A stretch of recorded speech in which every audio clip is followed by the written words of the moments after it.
Tidak semua pahlawan dilahirkan untuk menang. Sebagian dilahirkan hanya untuk bertahan dari penderitaan. Di medan takdir yang kejam, lahirlah seorang anak yang bahkan tidak pernah diminta oleh dunia.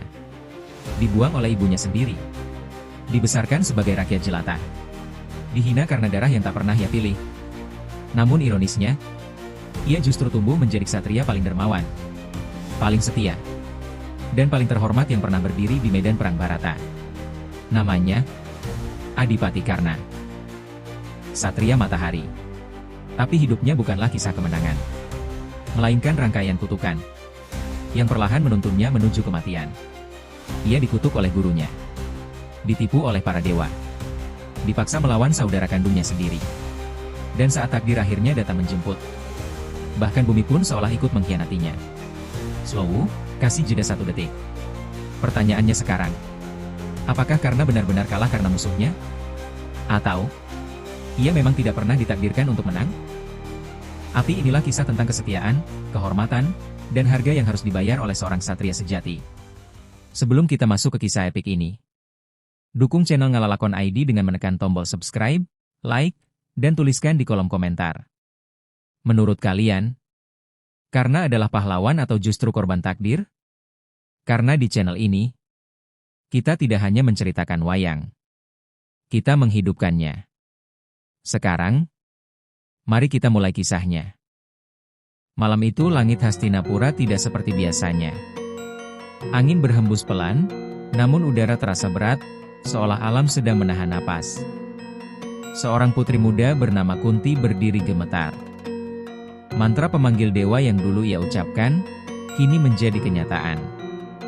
Cahaya menyilaukan turun dari langit. Dewa Surya hadir, agung, hangat, namun tak terbantahkan. Dari pertemuan itu, lahirlah seorang bayi laki-laki. Bayi itu tidak menangis. Tubuhnya memancarkan cahaya keemasan. Di dadanya melekat kavaca, baju zirah ilahi. Di telinganya tergantung kundala, anting para dewa. Ia bukan bayi biasa. Ia adalah ksatria yang sudah dilindungi takdir, bahkan sebelum menarik napas pertamanya. Namun dunia tidak siap menerima kelahirannya. Kunti memeluk bayi itu dengan air mata jatuh tanpa suara. Jika orang tahu, ia akan dianggap membawa aib.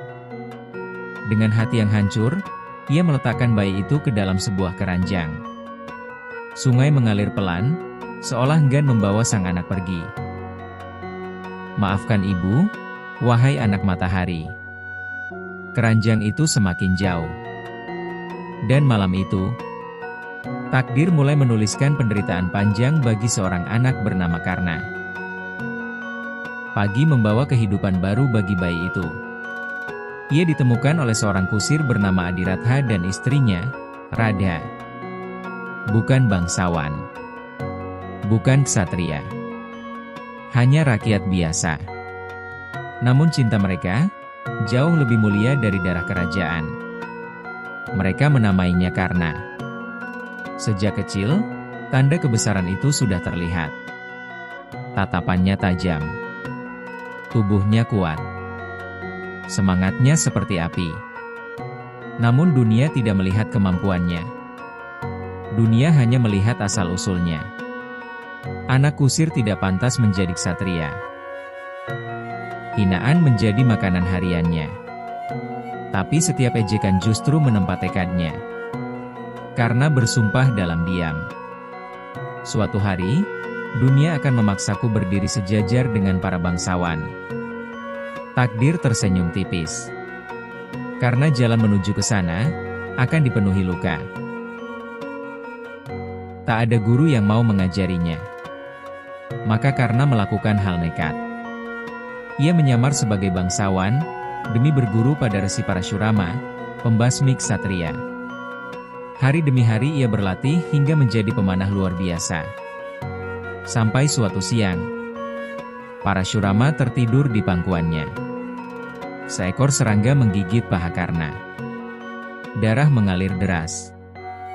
Namun Karna tidak bergerak. Ia memilih menahan rasa sakit, daripada membangunkan gurunya.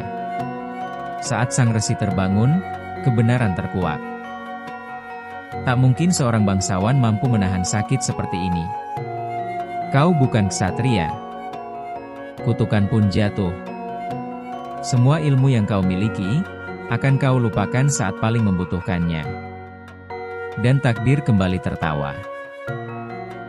Sorak-sorai memenuhi langit. Arjuna tak tertandingi. Ia adalah ksatria masa depan. Namun tiba-tiba, dari kejauhan, terdengar langkah kaki pelan memasuki arena. Seorang pemuda berkulit keemasan berjalan tanpa rasa takut. Tatapannya tenang, namun menyala seperti api yang lama terpendam. Dialah Karna. Tanpa banyak kata, ia mengangkat busurnya. Satu panah dilepaskan. Lalu satu lagi. Dan satu lagi. Semua teknik Arjuna, ia tirukan dengan sempurna. Arena yang tadinya riuh, mendadak sunyi. Untuk pertama kalinya, Arjuna terlihat memiliki tandingan. Namun kekaguman itu tidak berlangsung lama. Seorang tetua maju dan bertanya dengan suara tajam. Sebutkan namamu, wahai pemuda. Dan dari keluarga mana kau berasal? Sunyi. Karena terdiam. Bukan karena ia takut, tapi karena ia tahu.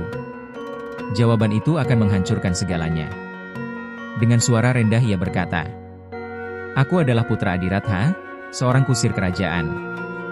Seperti petir di siang bolong. Tawa meledak di seluruh arena. Anak kusir menantang bangsawan. Tahu diri. Setiap kata menghantam lebih keras dari anak panah. Wajah Karna menegang. Untuk kesekian kalinya, dunia menutup pintu untuknya. Bahkan Arjuna menatapnya dengan dingin. Ksatria hanya boleh ditantang oleh ksatria. Bukan oleh mereka yang tidak memiliki darah pejuang. Kata-kata itu menancap dalam. Bukan di tubuhnya, tapi di jiwanya. Saat itulah, seseorang bangkit dari kursi kehormatan. Jubahnya berkibar tertiup angin. Matanya tajam penuh perhitungan. Duryodhana. Ia tidak melihat kasta. Ia tidak melihat asal-usul. Ia melihat kekuatan. Ia melihat kesempatan. Dengan langkah mantap ia turun ke arena. Lalu, di hadapan semua orang, ia berkata lantang. Jika dunia, Indra menyamar jadi Brahmana. Meminta zirah ilahi karena tahu itu tipu daya. Namun ia tetap memberikannya. Lebih baik aku mati sebagai ksatria dermawan, daripada hidup sebagai pengecut. Takdir makin gelap.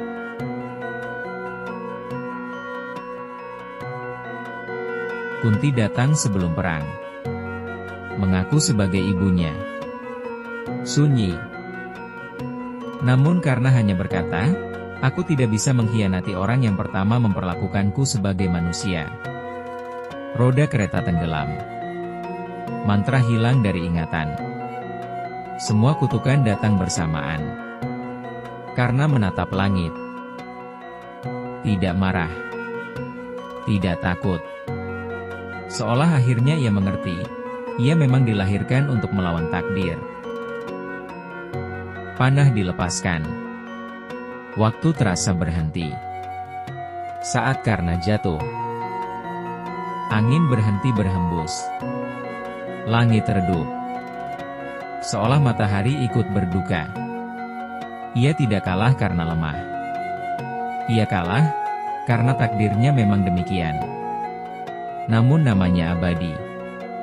Adipati Karna, ksatria paling setia yang pernah hidup.